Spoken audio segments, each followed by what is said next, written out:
Seimu Kimi, Julia Barreto, umaming ultimate crush si Paolo Avellino.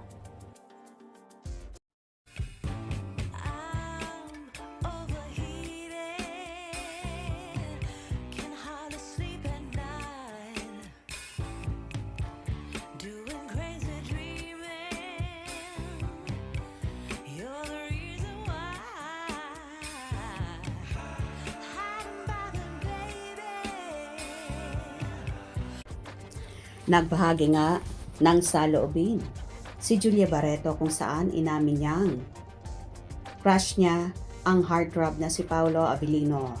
Ayon pa nga kay Julia, ultimate crush ko talaga si Paolo Avellino.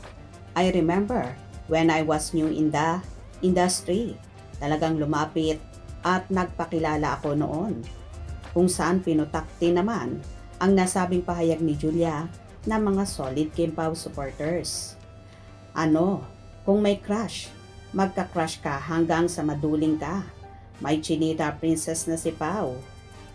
One man, one woman. Ay, oo, maglaway na lang sila sa Kim Pao. Paano daming inggit sa kanila, sa kaswitan nila. Ha ha ha ha. Very loyal sila sa isa't isa. Nagparamdam ang laos, kaya pala hindi siya affected sa hiwalayan nila ni Gerald. May balak pala kay Pao. Akala niya tulad ni Gerald, si Pao, na huhumaling sa kanya. Hindi ka type ni Pao. Huwag kang assuming. Kung sinabi mong crush mo si Pao at kiligin siya, never girl, mangyari. All eyes ni Pao kay Kim lang. Yes, one woman man si Pao at sabi nga niya, pag nagpakasal na, isa lang at wala nang iba, who will make it a point na laging nag-i-spark ang love nila by going to spending time together or to any place. Si Kim, ang lakas ni Paolo Avellino. Hindi makukuha si Kim ni Gerald, wala ng second chance. Sabi ni Kim, ano ba?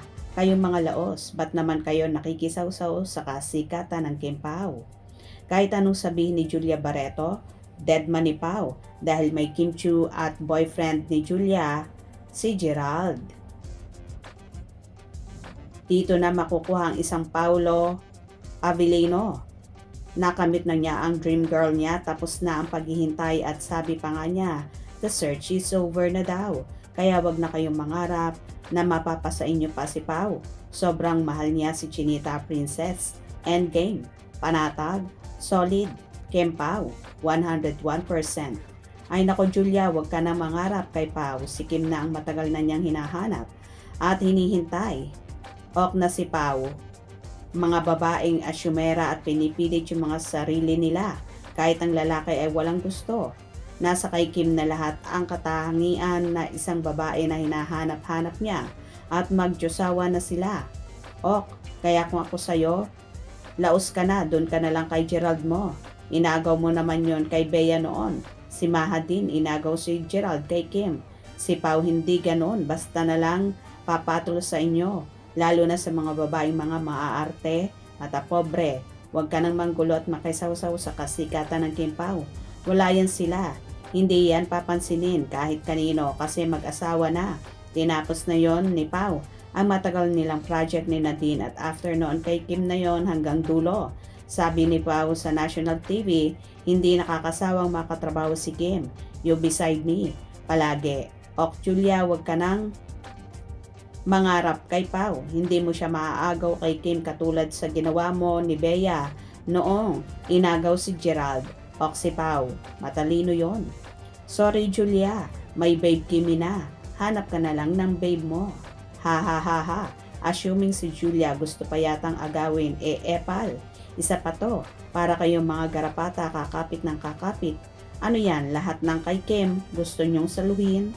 Pati ba naman ikaw Julia P, nagpapapansin? Bakit si Gerald crush mo? Siya na lang ang pagtuunan mo ng crush, di ba Julia? Kay Joshua ka na lang, good luck sa love life mo. Family-oriented ang nakita ni Pao kay Kimi at mapagmahal. Kasama ang madlang people kaya gusto ni Pao, kasama hanggang pagtanda niya. Super maalaga iyan ang talagang nagustuhan ni Paolo Avellino kay Kim Chiu. Maraming single dyan, wag na si Paulo oy. Ha ha ha ha.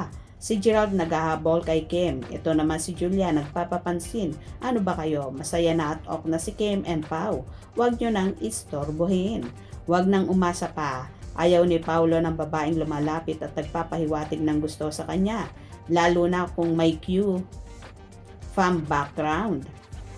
O diba kaloka at pinotakti talaga si Julia na mga solid Kim Pao at wag na raw umasa pa kay Paulo dahil kay Kimi lang ito.